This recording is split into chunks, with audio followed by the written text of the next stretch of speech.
Welcome to Let Me Fix This. Enjoy the video. In this video, I will show how to make quick creme brulee. Preheat oven to 325 degrees F and gather ingredients, then heat cream with vanilla until steaming but not boiling.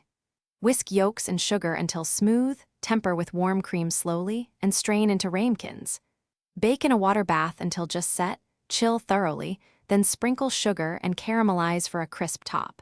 Serve immediately and enjoy.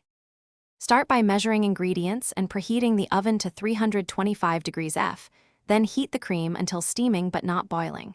Whisk yolks with sugar until smooth, then slowly temper with warmed cream to avoid scrambling. Strain the custard into a pitcher, fill ramekins, and arrange them in a water bath for even baking. This prep makes the rest of the recipe quick and foolproof. Set ramekins in the fridge if you need to pause before baking. Place ramekins in a deep baking dish and pour boiling water to halfway up the sides, then bake at 325 degrees F. Bake until custards are set but slightly wobbly in the center, about 30 to 40 minutes depending on oven. Cool to room temperature, then chill at least 2 hours for firm texture. Just before serving, sprinkle an even layer of sugar and torch until caramelized and crisp. Use a kitchen torch for best result. Thanks for watching. If you found this helpful, don't forget to like and subscribe.